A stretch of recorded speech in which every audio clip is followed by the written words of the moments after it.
is to list what the standard product or service is that you're doing, but what goes good with it. And again, just by asking your customer questions, they're going to learn about all these other different things that you can do for them based upon what you're trying to talk to them about in the first place. And chances are you're going to increase your sales just by giving them so-called options on different things. So offering the fries is a good term to keep in mind as far as when you're talking to potential clients about what you do. It's having all the different things that you can talk to them about. And it's a great way for those of you folks who own businesses and are training these people who are new salespeople, have that list right in front of them so that they have that there when they're talking to potential clients over the phone or face-to-face. Yes, giving them the options. The fact of the matter is, it doesn't matter how long somebody has known you, has been involved with your company, if they've just heard of you, nobody actually knows all of the things that you can offer them, especially since most businesses retire old services, bring in new products, and change over time. So being able to say, you know, I know we were started talking about this, but you keep mentioning this issue. We've got something that might help you with that. And you can take it in that other direction to show them, yes, we don't just offer that one service that you know about. There's all these other things we can add on to that and customize it to really fit your needs. And that's really the key, because a customer wants to feel that you are solving their problem, you are meeting their needs. And they want to know that you're not taking a standard product and trying to fix every need with that one product. There's an old saying, when all you have is a hammer, everything looks like a nail. And the customer's problems are not all the same. So you can't take the same process, the same product, and solve all of them. So by showing that you've got the versatility and you've got these different options, it's a great way to make people feel more comfortable about buying from you, because they know you're not trying to shoehorn a square peg into a round hole. Yeah, another tip out there, this is called discovery. The bottom line is most people love to talk. However, every once in a while, you might run into a scenario where you're talking to somebody and they're just silence, either face-to-face or on the other end of the phone. And what this principle of discovery, this gentleman wrote the article about, said is what you should do is write down a series of 2 or 3 questions that you can just ask them out of the blue to engage them. And the bottom line is we talk about people liking to deal with people that they know, they like, and they trust. So just asking them a question to get them talking about something that they may be interested in is a great way to do it.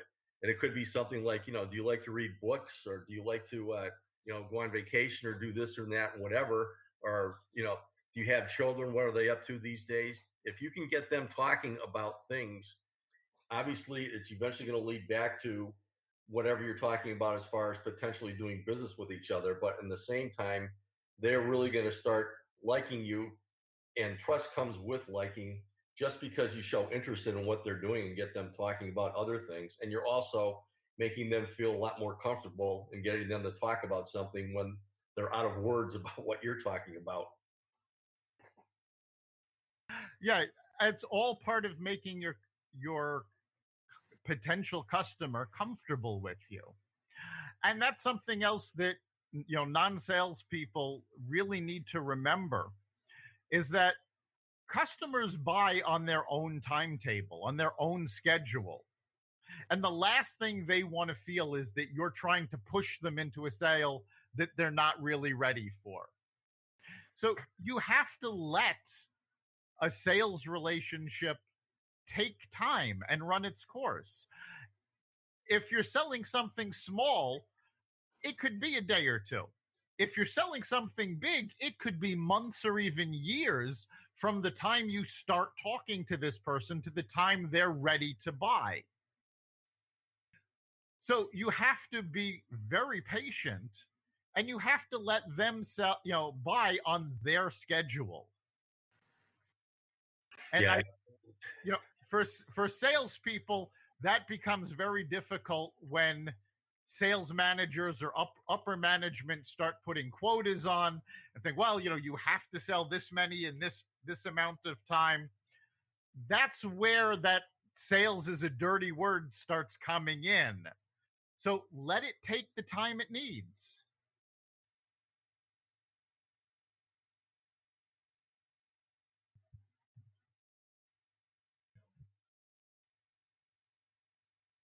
So, and another thing is when you're taking that time, you're building the relationship. It's about it's about getting to know them, getting to understand them, and really being able to fix the problem that they have.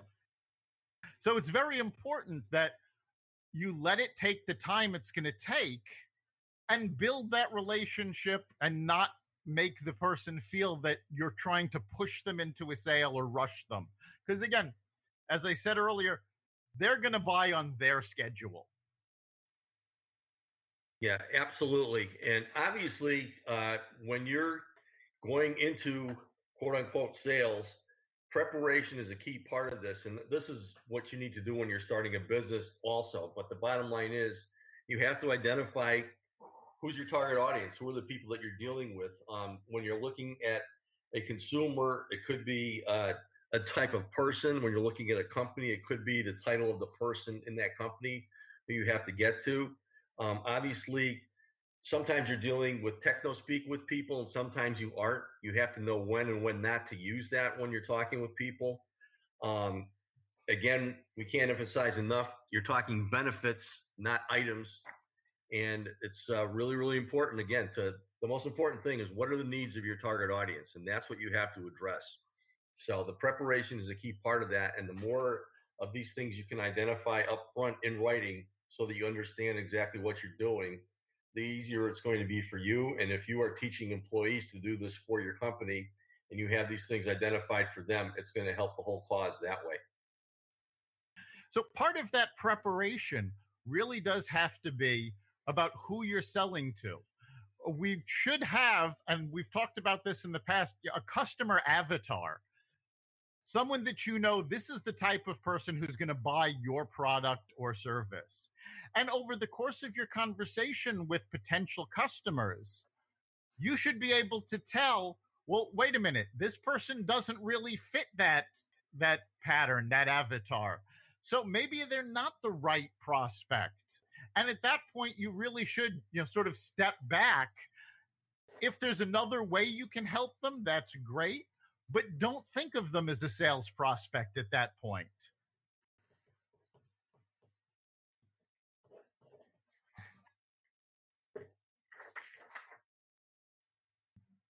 So we're coming up on the end of our time.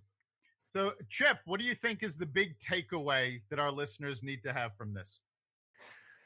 It's really all in the approach as far as I'm concerned. Obviously, you have to do your preparation work so you can understand your potential clients and understand the benefits of what you're offering them, because that's the most important thing to talk about.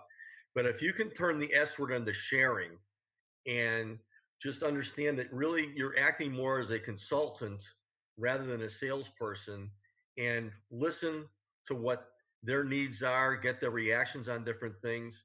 It's all in the approach. And if you put the more time you put into that, preparing and in the approach, realizing that you're sharing solutions rather than products and services, the better off you're going to be. Yeah, I think for me, the big takeaway is making that shift in the mindset that what you're doing is not dirty.